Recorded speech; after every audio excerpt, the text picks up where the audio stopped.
Welcome to the Game Deflators Podcast, Season 2, Episode 5. I'm joined by my co-host, John.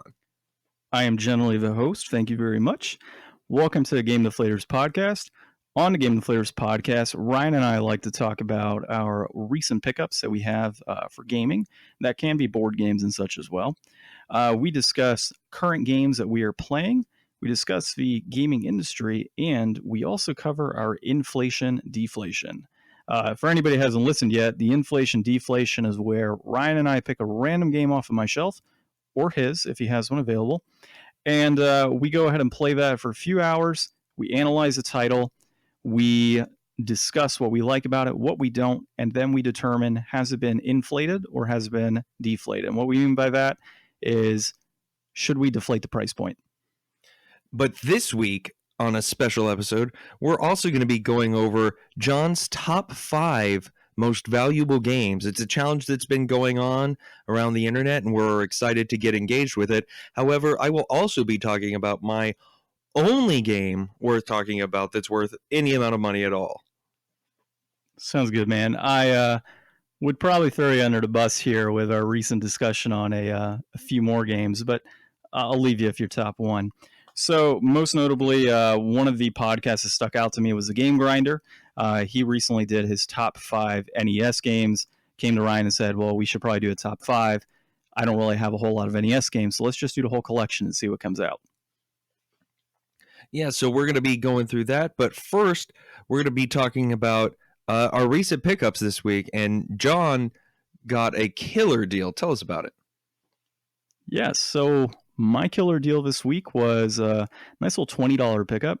I got a Sega Nomad. As many of you may know, it's essentially a handheld Genesis. Allows for somebody to pop in a controller, AV out, and then obviously the ability to just kind of take it on the go with a battery pack. So mine did not have a battery pack, but the entire console works. Even broken, it would definitely be worth the value I paid for it.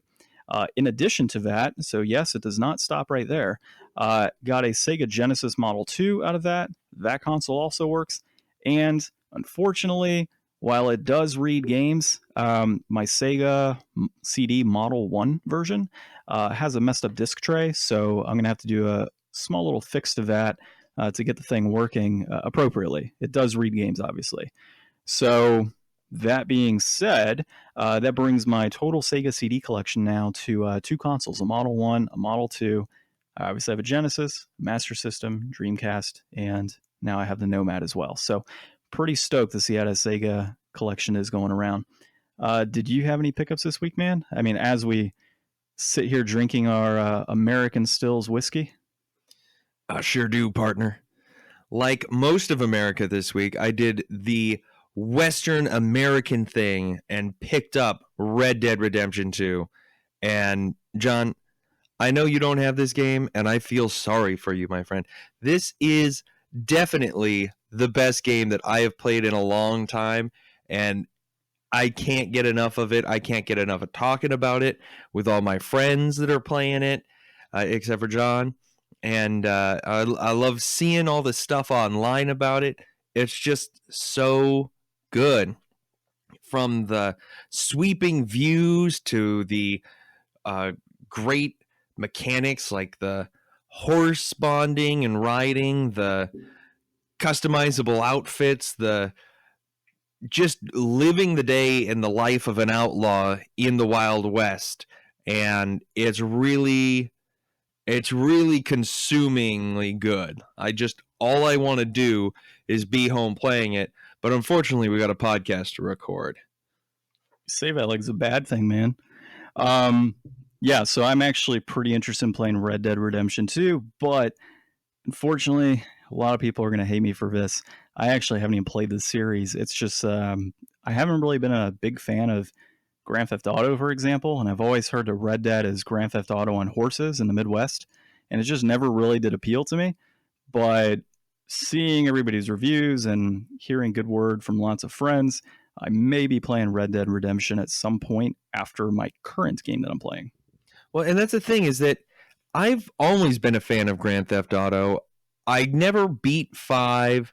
I really liked 4 and San Andreas, but this is a whole different thing. It's really not like Grand Theft Auto anymore. Like, it really feels like Rockstar has taken the next level approach on this. Like, there's a mission that I did, and I could totally see what was going on in that mission happening very similarly in a Grand Theft Auto game. But the thing that they did was they took that and they pushed it. And they pushed it a little bit more. And right there, that's when Grand Theft Auto would have stopped. But Red Dead pushes it one more time, and it takes that moment from great to better. If anybody knows what I'm talking about, just go ask Lenny. So would you say that this game has the potential to be the next Skyrim, in that we're going to get 5 or 6 different reprints on things like, the Switch, maybe a Wii U port at some point, maybe having Red Dead Redemption N64?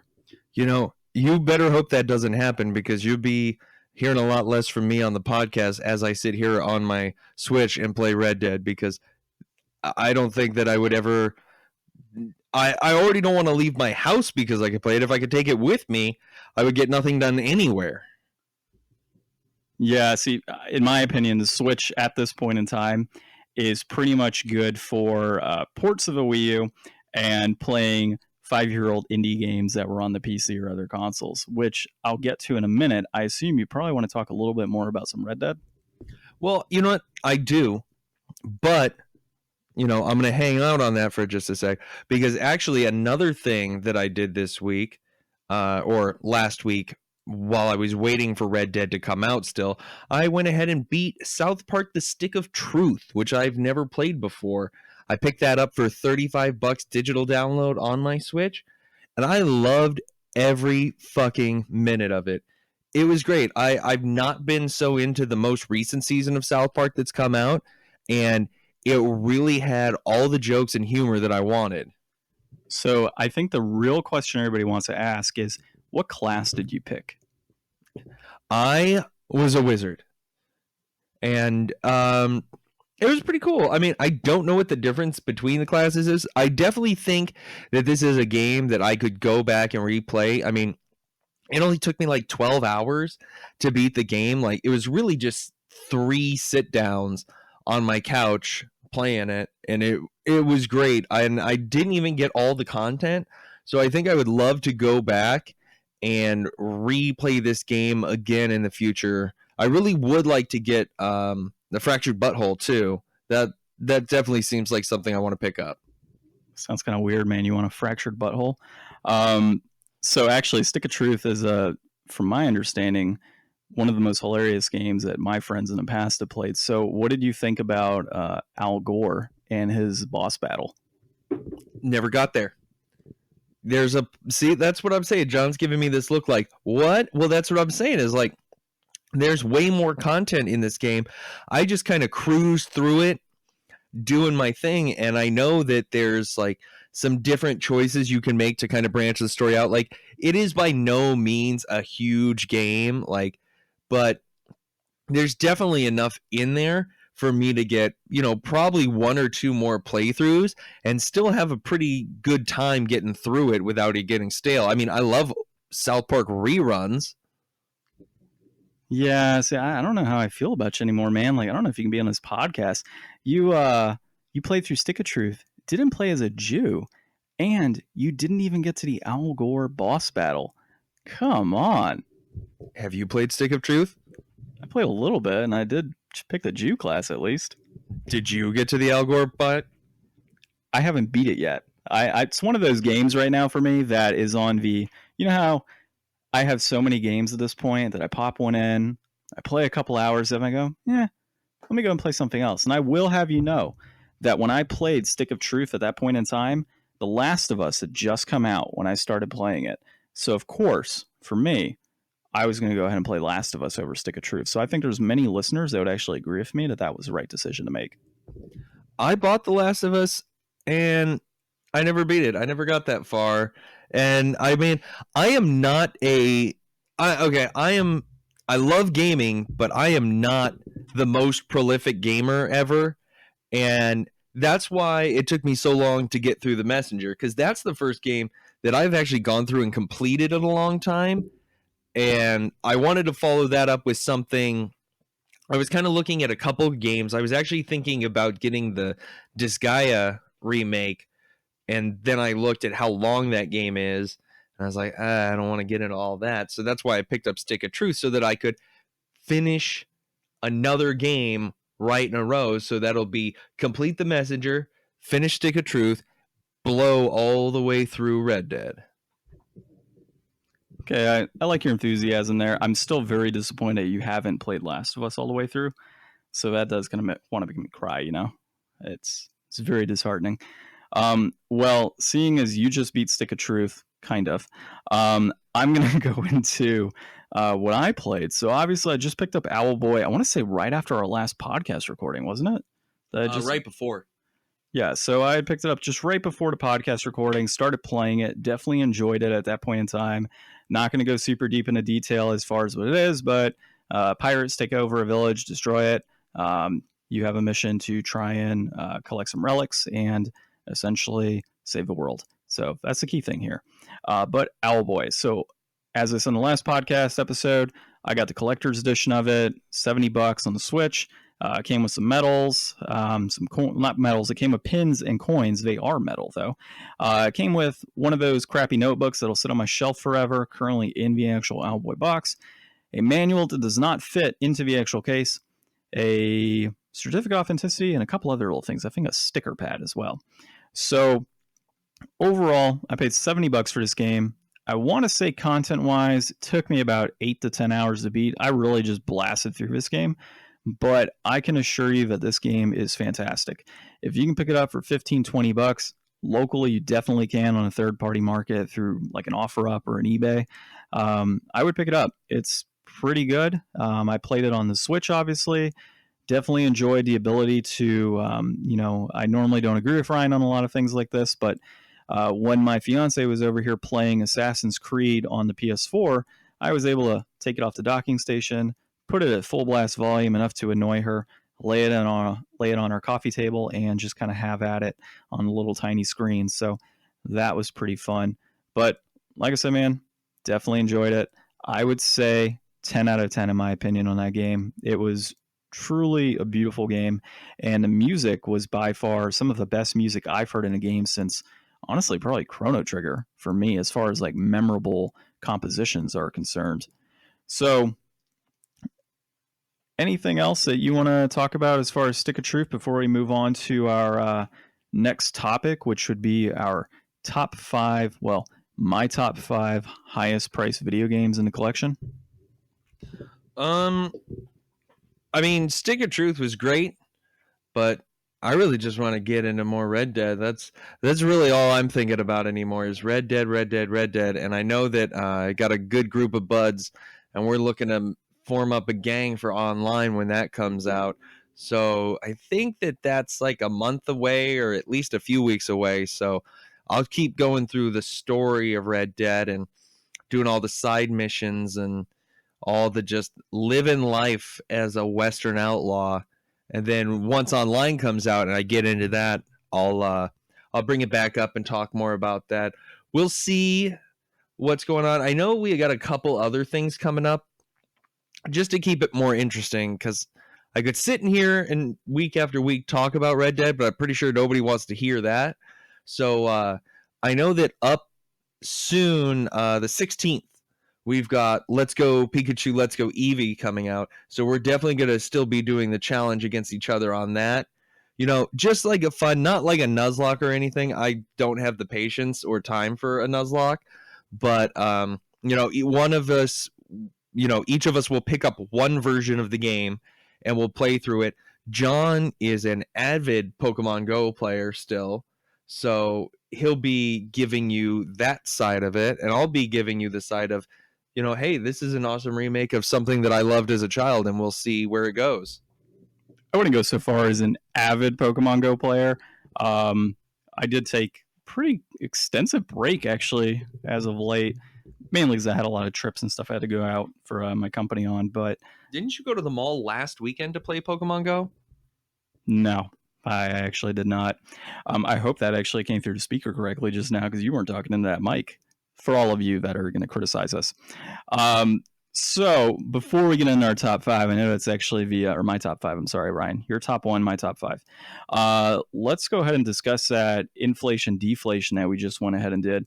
And I will note that last week when we talked about that game, it was sitting at $5. It's gone up 5%. So either people are listening to our podcast, which I highly doubt, or no, it looks like it dropped. Either way, Ryan, it's gone up 5% since our last discussion. So inflation deflation time.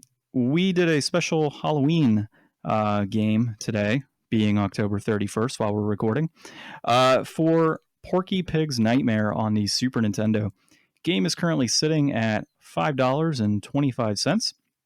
And this game is really just a platformer. It uses some of those early 3D type effects for like things like a ball and chain swinging at you, the ability to go around like a tree and like a 3D type of viewpoint. It's definitely interesting, and has some pretty creepy music, and of course the fantastic Porky Pig.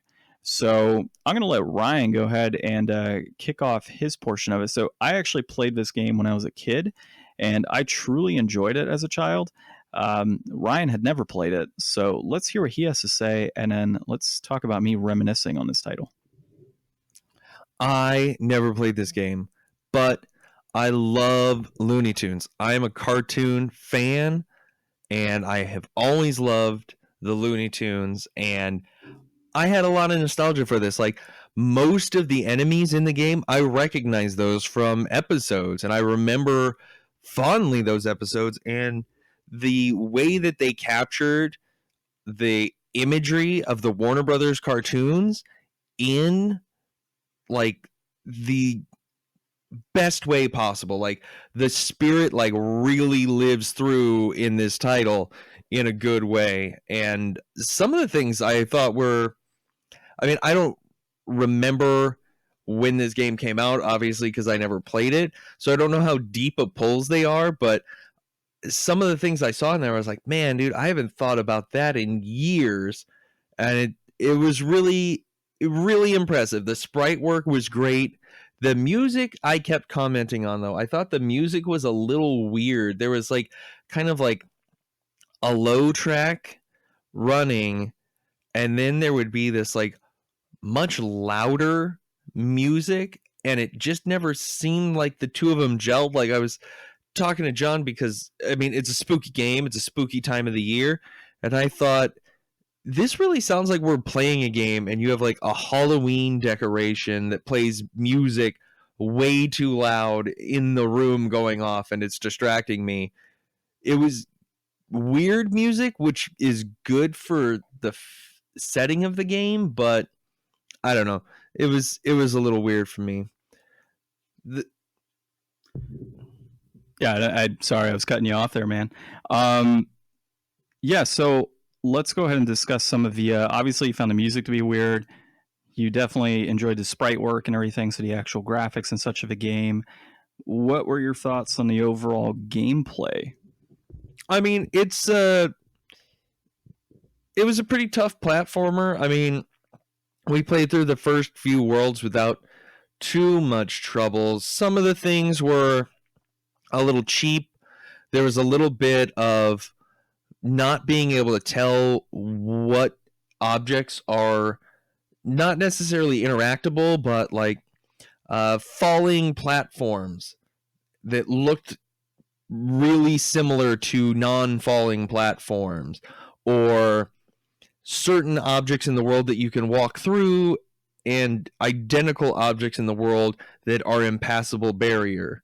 And a few situations where we were trying to jump off of things and then end up falling through objects that look like they should be supported, or things that may supposed to be in the background or foreground, but it's not clearly indicated and it looks like it should be on a plane that you can interact with. There was some of that stuff going on. I mean, it was your 4 hits and you're dead.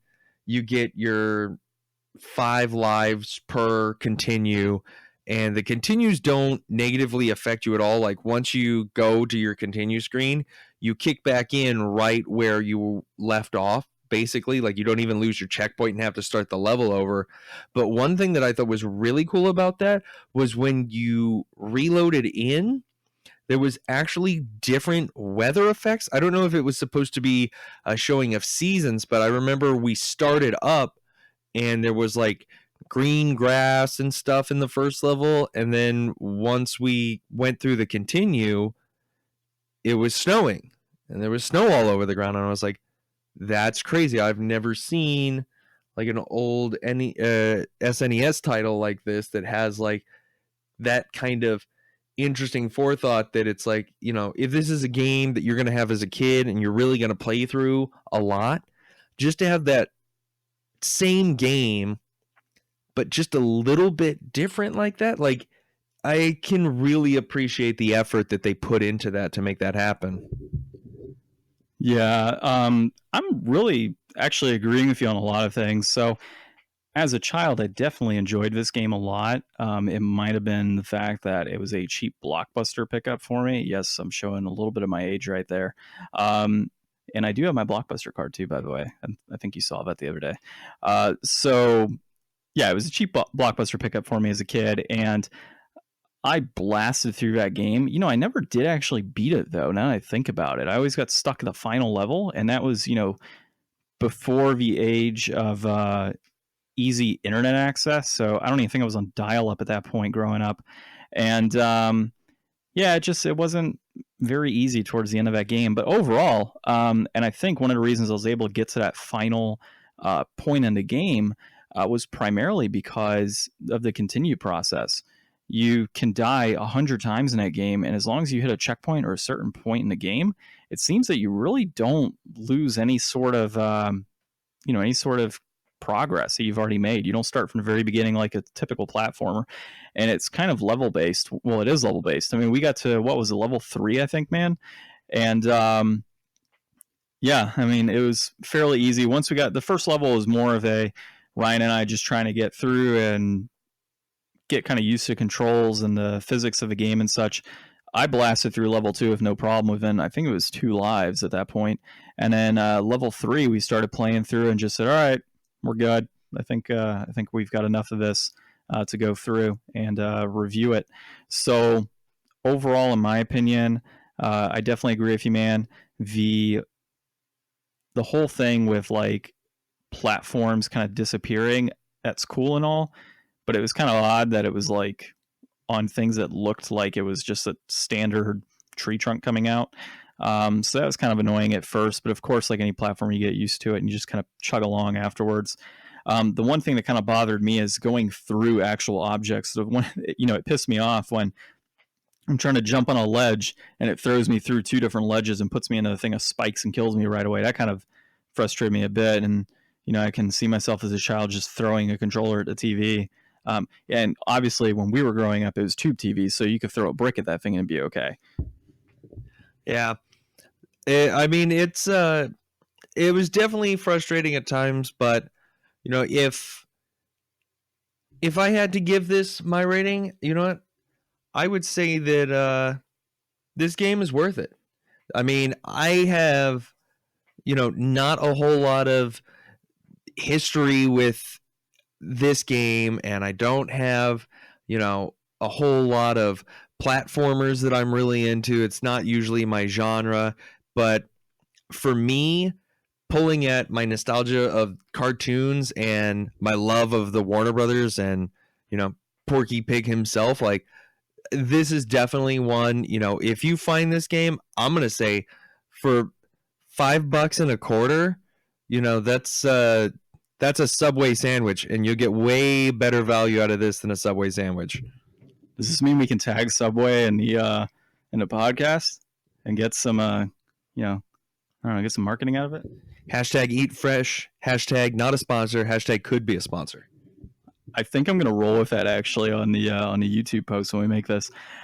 So for me, man, I would also say at $5.25, I would say it's worth it. I mean, what are you going to do? You're going to go to a movie and spend $10 and potentially see a really crappy movie? or you can go pick up Porky Pig right now for $5.25. Now, hopefully, the game does not go up higher in price because we've done this. That's my one worry. And no, we did not buy all of the loose copies online ahead of time, thus to inflate the market and make loads of money. Honestly, I don't know how many of those titles. I would imagine they probably pumped out a ton of those titles during the SNES era, so it's probably not worth squat. Even if we picked up a bunch. What does that actually? 3 sales per year, it says? Hey, look at that. Complete in box, $21. And then 3 sales per week loose. So there's some smart people out there. At least 3 per week are picking this game up and enjoying it. Well, speaking of price points, man, let's go ahead and jump into our top 5. Now, I'm going to go ahead and pass a gauntlet over to you. I understand you have a top 1. I would throw you under the bus and call out your other games, but I'll go ahead and let you lead with your top 1 because it is a lower value than my top 5. And we can go from, I guess, bottom to top, from lowest price to highest price. And we'll kind of discuss the different titles. And I think a good idea would be to discuss where we picked it up and kind of the story behind it. I think that'll be pretty cool. So people can get a kind of a sense of our excitement when we picked up these titles. All right. So I have not been like an avid game collector. I was always a stupid person, and I traded in all my consoles at GameStop or sold them at garage sales and all my old games. And I regret all of that now that I am older and wiser. But a long time ago at a GameStop far, far away, I picked up the last PS1 with the clamshell screen on it. And so I've been hanging on to that for a long time. I hardly ever use it, but I've got it. A couple years ago, I got a little itch to get something, and I was like, you know what, I should get something on PS1 so that I can play that and bust it out and have some fun with it. And I was trying to think of what to try to get, and I remembered back to my PS1 demo disc that I had. And it was a really good one. It had Tomba and Tekken, Captain Blasto. But there was one game I always thought was super cool, and that's Einhander. Einhander is a side-scrolling bullet hell, I guess, shmup. It's really cool. It's kind of set in like a futuristic techno dystopia, and you have this ship, the Einhander, which is one hand in German, I'm pretty sure. And it's your ship has this arm on it that can equip a type of gun. Like these games, you've got like, your shotgun, your missile launcher, your machine gun, and then you also have a secondary weapon that you can have like mounted or stowed on top, and you can switch between these two weapons. You can switch the placement of your arm, so like the machine gun shoots at a downward angle, but if you flip it up on top, it'll shoot straight. So you've got some decent variation. The models are really good. It's got really fun music to it. I've never beaten the game because it's freaking hard, and it's the only one of these kind of games. Like, I never play this genre, but every so often I still break this game out, and I'm pretty sure I got it for like $40 or something. Like, I would not have spent a lot of money on this. And it was a couple years ago. I tried looking for like a digital receipt or something to try to remember where I bought it from, but I can't remember. But I ordered it. It's in the jewel case, which has a crack on it. But I mean, it's got the sleeves, it's got the manual, the disc is in great shape. It works great, and I love it. And it's like a nice little captured moment from my childhood. And come to find out, it's worth $85 complete. Like, that's a pretty good deal for something that I never thought, would really be anything to anyone else. But, looking back at that demo disc and this pickup, I'm happy about it. I'm happy for you, Ryan. You and your one game. We'll try and get you some more over time, man. Those digital copies, I can tell you, they're not going to be worth very much money. So honestly, at the Game Deflators, we generally don't care about the price point. We're kind of doing this from a standpoint of other YouTubers and podcasters and folks have been doing it. So it's pretty cool to really look at your collection. And I mean, getting these games, it's, at least for me, I like the ability to just kind of walk over to my shelf, grab a title, and just play whatever I want. And actually, you know what I just realized, man? I didn't talk about what I'm currently playing.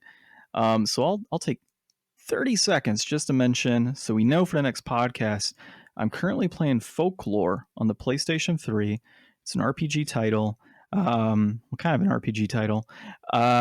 And you play as, I guess there's two characters. I haven't gotten super far. I just finished the, I guess a prologue or the prequel, I guess, technically, for one of the characters and just kind of getting a feel for the game. And chapter 1 has just loaded up. So that's currently where I am at the game. I'll talk a little bit more about it when I know it. But at this point, the girl ends up on like this island or something, or a city where the dead hang out and her spirits. And this other guy somehow gets there as well because he receives some random phone call from a lady in distress.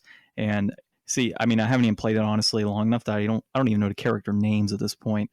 But overall, I'm enjoying the game so far in the 1 hour that I played, or 30 minutes. And I'll talk about it more on the next podcast, and we'll see how much more I've played.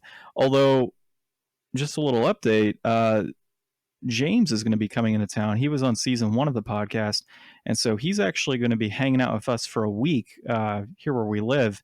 And don't know how much gaming I'm going to be able to do. I think he's wanting to play Secret of Mana on the PS4. So not sure how much Folklore I'm going to be playing, but we're going to have him on the next podcast episode we record. So that should be pretty fun to have the three of us on there.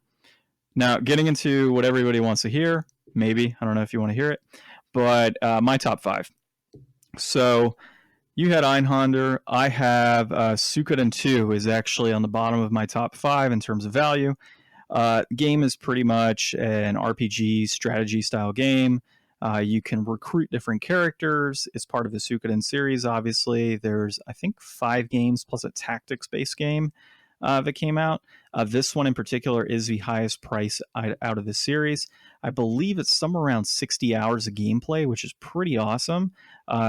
One of the reasons actually I haven't played is because it's 60 hours of gameplay, so I want to invest my time into it. But I did beat Suikoden 1, absolutely loved it. I've heard Suikoden 2 is just much better than Suikoden 1. So really excited at some point to play this title. But you can recruit characters. You play as a silent guy that's pretty much going around the world map. And, I don't know too much about the title itself. I'll help you out there. I've actually played about 20 hours of this game on my PlayStation Vita digital, and it is a phenomenal game. It has some of the most interesting takes on RPG battles that I've seen before, and it is a hell of a good time. It's got so much content, like all those characters that you can recruit. It's not like you go out and recruit them. You have to do very specific things to get a lot of these characters. Yeah, so that really honestly sounds like Suikoden 1, so that'll be pretty awesome, man. If it's the same concept, and you can correct me if I'm wrong here, but in at least Suikoden 1, you go into different towns, there's different storylines associated with different characters, and then you can go ahead and pick them up, put them in your army. So I think you're a rebel army in the PS1, well, obviously PS1, but in Suikoden 1, you have this rebel army and you're battling an evil kingdom that's pretty much trying to terrorize and destroy everybody. And I want to say that they're taken over by a witch. So if it's anything like Suikoden 1 in terms of the battle, the strategy involved, the armies going against one another, and the obvious amazing story, I'm going to be pretty stoked to play this game. And Ryan's giving me thumbs up over here, so I think we're good. So sorry I haven't played this game yet. It's been sitting on my shelf. That is kind of a testament to the fact that while I do have some pretty high-priced games in the collection, I don't get a chance to play them because there's just so many, and there's so many I want to play, sadly enough. So Suikoden 2, Current value that I had via price charting is $150 complete. Unfortunately, with my copy, I do have the manual, I do have the CD. I had to print a copy of the front and back. Now, it is a pretty high quality print. I went ahead and had it cut on the corners, so that way it's perforated and it looks legit. But unfortunately, it's not the original. I'm still going to count it as complete because that took a long time to design that background myself and get it all appropriate in a high quality, image. So we're going to say 150 on that one. And the way I acquired that game was through a friend when I was going to college. He was offloading a bunch of games from his collection, and he just said, "Hey, man, I've got a copy of Suikoden 2. It has a manual. It's got the disc. It's normally going for like $100 right now. I'll give it to you for 75." And I was like, you know what? I've wanted to play this game for quite a while. I've got the cash on hand. I'll go ahead and pick it up. So honestly, that's actually the highest price game out of my top 5 that I've actually paid a legitimate amount of money for. Next game on the list is Earthbound on the Super Nintendo. Ryan's fist pumping over here. I picked that game up at a pawn shop, actually. And what's super funny about that story is I initially, and I mean, I can tell you this one in particular, all of these games, these high price games, there's always a story behind them. And I truly they were so exciting when I picked them up, when you know the value at least. So I go in this pawn shop out in Florida, actually, and I go on a shelf and I pick up a copy of, I think it was WWE 13 on the Wii, which at the time was actually going for like $60-$70. It was like $8. So I was like, yeah, I'll pick that up. So when I go to check out, there's this random dirty box behind the counter in the back corner. I'm like, well, what is that? So I look and I see a Super Nintendo. I'm like, oh, hey, man. I asked the clerk that's there, I'm like, can I check out that box? And he's like, yeah. Everything in here is for sale. It's all loose. Go ahead and, let me know what you want out of it. Now, there were no price points on any of them. None of them had labels. It just come in. I can tell you I picked up almost every single game, and there's a reason why I didn't get all of them. There was a couple Super Mario titles in there. Earthbound was obviously in there. I want to say there was a platformer in there too, but it's not Thunder Spirits. Yeah, Thunder Spirits was in there. And some other title was in there as well. So I'm going through, and pretty much we'll get to the point here, but I ask him what he wants for all the games, okay? And at a pawn shop, they're generally going to go ahead and look up the price on eBay, look it up on Amazon, whatever it may be. He grabs a Mario game, sets them aside. He grabs Earthbound, Thunder Spirits, and whatever other title I grabbed at that point in time, obviously not a super high price title, and he puts them to another side. And I'm questioning what's about to go down here. He grabs Mario, he starts typing on his computer, and he looks at me and says, all right, $15. And oh, by the way, the other title was Donkey Kong Country 2, actually, now I remember. So those 3 titles are set aside. He grabs Mario, tells me $15. I'm like, oh, great. So he's going to look up Earthbound, and he's going to say, I think at the time it was like $185, $190 it was going for. So he grabs the other Mario All-Stars. He says, this one's $12. I'm like, all right. Then he goes ahead and he says, all right, do you want these? And I'm like, I don't know, man. I'm like, what about those titles? He says, oh, these $8 a piece. I'm like, oh, okay. I'm like, yeah, let me go ahead just to, not have any suspicion about. I said, let me go ahead and get the Mario All-Stars at $12. I want to say it was like 25 at the time. And let me grab these other titles. I already have, Super Mario World is on the Mario All-Star, so I'm not worried about it. He's like, yeah, no problem. So, of course, his computer crashes when I'm there. So I'm sitting awkwardly waiting for this guy to ring me up for what's close to a $200 copy of Earthbound at the time for $8 with a line behind me of people getting angry. So I'm just like wanting to get the hell out of here. But overall, I ended up getting the game, went back to the shop I was working at, was met by James, and we just tore this thing apart, cleaned it out, popped it in a Super Nintendo that we had on site, and it was... after that, it was just great to be able to pick up that game. And currently, that title is going for $155 loose. So I would say, as far as me paying $8 at a random pawn shop, it was totally worth it. Next game to go into, and like I said, there's plenty of stories here. Kuon is my next game. Kuon is on the PlayStation 2. It's a survival horror game. The game is pretty much, I haven't played this one actually. I've wanted to, just haven't found the time to play it. But it's a survival horror. It's actually developed by From Software, who is, obviously in charge of the Dark Souls series. So I'm assuming that's why this game is at a higher price point, plus the limited amount of copies that were released over time. But it's a single player based game. You're pretty much in a manor, and there's undead and spirits and everything else trying to attack you. Your standard horror game. If your health is lower, from what I understand, you're going to be attracting a lot more enemies and such. You can meditate to restore your power, and there's physical and magical based attacks that you can use against your enemies. So I don't know a whole lot about this game. Haven't really played it at all. I mean, I've popped in to test it and make sure it's working, because this game in particular I did buy when I was working at a game shop. And so when I was working at that game shop, the game was only going for, I want to say, like $60 complete. And with my discount and everything, I got it for like 40. At the time, I was trying to complete my PlayStation 2 horror collection. So I do own, as far as I know, every horror title on the PlayStation 2 console. Kuon right now is going for a grand total of it's gone up $240 complete. And yes, I do have it complete. So that is technically number 3 on my list.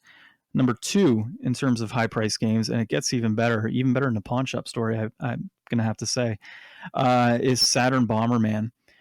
So Saturn Bomberman, if you've played the Bomberman series, it's Bomberman. You run around, you throw bombs, you're in a maze, you're able to pick up different abilities to extend the range of your bombs, increase your speed, whole bunch of really cool stuff. It's actually one of my favorite series of games, right next to Donkey Kong.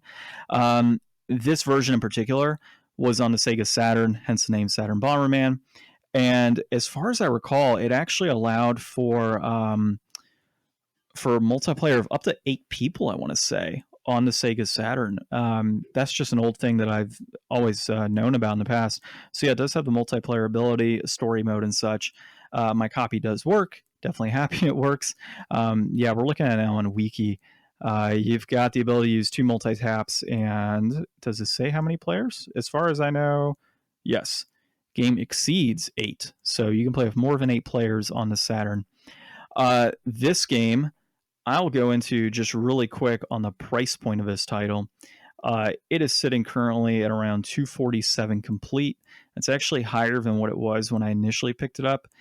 When I grabbed this title, I was 100% not looking at anything in regards to value for this game. I saw Bomberman. I was super excited because I love this series. It was at a local thrift store where I was living at the time, and it's actually gone up like $5, so it's $251 actually now. It was a local thrift store near where I was, and they just randomly that morning put out a bunch of Saturn games. And Ryan, hold your heart really quick, but I picked up this along with Space Jam and a whole bunch of other titles for $3 a piece. Actually, $2.99 a piece. We'll give me that penny. So that right there might be the best value, but it's actually not, because the next one up was even better of a value for me. Number 1 on my list is Rule of Rose on the PlayStation 2. And actually, a lot of my higher price games are on the PS2. Avid collector of the PlayStation 2 console. Just have pretty much loved it was one of my, obviously Super Nintendo is my first, but the PlayStation 2 is one of those. I got it, I think it was in middle school at the time when it was released. Just a ton of great games that were on the console growing up. Final Fantasy X, Eco, Shadow of Colossus, etc. List goes on. And there was a lot of games that as I got older I didn't know about, and Rule of Rose was one of those. And it was one of those games that I needed to complete my horror collection. And it was coincidentally the highest priced game out of all the games I needed to get. And so this one in particular is currently sitting at $290 complete. The game itself is also a survival horror. I have actually played this game, not fully though. I just haven't had, my backwards compatible PS3 broke, so I just haven't had a chance to play it since. But this game in particular, you are on an airship, and you are stuck with this group on board called, I think it's the Red Aristocrats. And pretty much it's just a basic survival horror game. It's really not that great of a game. It's got a lot of puzzles and such involved in it. It's set in England during the time period of about 1930. So you're pretty much in a Zeppelin the entire time. So airship is really Zeppelin, is what I mean. And while you're in the ship, you're pretty much just trying to solve puzzles and figure out what the hell is going on. And, you've got this group called the Red Aristocrats that's following you all around. This game was actually developed by Atlas, which is pretty cool, which might be one of the reasons why it's such a high price point. Not entirely sure of that, and also the fact that, as far as I know, from a sales standpoint, at least according to VG charts, this game has only sold around 20,000 copies worldwide. So I don't know if it's because, that in particular, because they just didn't make a whole lot of them and sales were low, or, I would assume that's probably the best bet, Ryan. I'm not sure if there's any other reason why this game would be worth anything, because it really isn't that great of a game in the experience that I've had. But the story behind this one, man, and this is another hold your heart moment, and I feel really bad about this one actually, but it was at a local flea market for this one. And it was towards the end of the day. Generally, I would go on a weekly basis to flea markets, see what I could pick up to increase the game collection, find new titles to play. And this guy had Rule of Rose, a couple Madden games, and like a Need for Speed. And there was, I think, a GoldenEye actually was there too on the PlayStation 2. And he had them all there. And I asked him how much he wanted per game. And he said, I want to say it was like $4 a pop is what he wanted. And I pretty much grabbed a stack of 4 and said, would you do this for $10? And I included the Rule of Rose, and I still to this day feel so bad about it. But he said, yeah. So Rule of Rose I picked up for about $2.50. And I would say that concludes my horrible life and how I've acquired some of my games that are such a high price point. But happy to have at least shared that and give some people some insight into the fact that really, no matter how high these games are priced at the end of the day, you can pick these games up anywhere for a dirt cheap price. I mean, they are around. Do not spend $20 on a copy of Super Mario Bros. 3. Somebody has it sitting in their garage right now that is willing to give it to you for $5, or a Goodwill might have it for $10. Whatever it may be, there's millions of copies of a lot of these games out there, and there's such a high price point. It's honestly not worth paying a premium price point if you know you can get it at a lower price somewhere nearby. Something like a Rule of Rose or a Kuon or a Suikoden. Yes, I got great price points, but, they are just titles that, it's just, they're out there. What was that, Ryan? They're all inflated. I can see what you're saying. Yeah, I can see what you're saying. Yeah, they are inflated. Don't say that though. I want them to stay at that price point. So if I decide to sell at any point, so yeah, that's where I am, man. Any comments on my horrible life that I've lived? No, man. I'm looking at your game collection right now, and I definitely know how tenacious you are as a collector, and these stories about knowing how you acquired all these games. And, I only had one story to share, and looking at your wall, you've got a few hundred stories over here. So it's always good to see, like you said, some of these things aren't unobtainable. Things that you may want to play, you could definitely play. And I mean, Earthbound, Suikoden 2, those are the only 2 that I've actually played that you have on your list. Those are both fantastic games, and I would urge anybody to play them, but I would not urge you to play them for $160. If you want to collect and be a collector, and the value is what you appreciate, that's fine. But, these games are out there for people like me in a digital format, and that's kind of the cool thing about this is, me and John are very different. He's a collector. I'm trying to kind of get away from holding on to a bunch of physical stuff. So that's why I've been primarily talking about digital media. So I think it's an interesting dynamic we have between us, and this list really shows a lot of that in a cool way. Yeah, the interesting thing, man, given what you said about like hundreds of stories, you could probably pick 2 games off my shelf right now, and I may be able to tell you a story behind those games. You wanna give that a shot right now? Just call out like, I don't know, 2 random games, just pull them off the shelf and let's see if I've got my story. Okay, so Discworld. He pulled Discworld. It's a complete in box. I think it's complete in box, right? On the PlayStation 1. It's a long box copy of the game. It is. This was actually given to me by my best man at my wedding, actually. It's a hilarious game. I want to say it's based off of the Monty Python team, I want to say, wrote it. And I've played about through halfway through it. But there's another game they made. I want to say it's Dragons. I want to say something with dragons that is on the PlayStation 1 as well.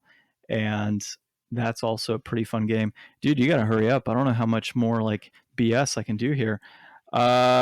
Treasure. Well, this one I know for sure because it's at my old work and I picked it up for $12. But yeah, so I used to work at a game store, and yeah, $12 is what I paid for Treasure, and that is on the Genesis, and it's an RPG. You might want to pick up one that doesn't have a price point, dude. Just if it has a label on it, I'm definitely gonna know where I picked it up from. 100%. Just grab one random game, man. I should know. This is a pretty good test. Sword of Mana. That one, my brother actually gave me back when we were, and that's actually a Game Boy Advance Sword of Mana, by the way. That I want to say I got in early high school, and my brother gave me that game just because he finished beating it, so it's a complete in box copy on the Game Boy Advance. So yeah, to Ryan's point, there's hundreds and hundreds of stories. I'm just looking at titles right now that I just can reminisce about the time that I had picking those games up. Well, dude, I think that's a pretty long episode right now. We're at 52 minutes just about. Did we even have any idea what we want to do for our inflation deflation next week? It is a month of November. I'm not sure what we'll do. We'll look around John's hundreds of stories and see if we can't come up with something a little bit fitting for the new season of giving. So, not trying to be racist, but Wampum might be a title that we can play. It is a little Indian guy, and it's on the NES, so it kind of falls in line. And it's actually, I want to say, like $30 right now. So that might be a title that's worth seeing if it's an inflation or deflation candidate. What are your thoughts on that? I have no idea what that is, but I'm more than willing to give it a shot. It was either that or Captain America, which I can't even confirm if I have on my shelf. So, all right, sounds good. We'll play Wampum next week. That's going to be our next inflation deflation segment. James will actually be here during the recording of that one. So we're all going to play some Wampum, and we're going to see how it goes. So until next week, remember, everybody, that that's all, folks. And with that, this has been Season 2, Episode 5 of the Game Deflators. I'm John. And I'm Ryan.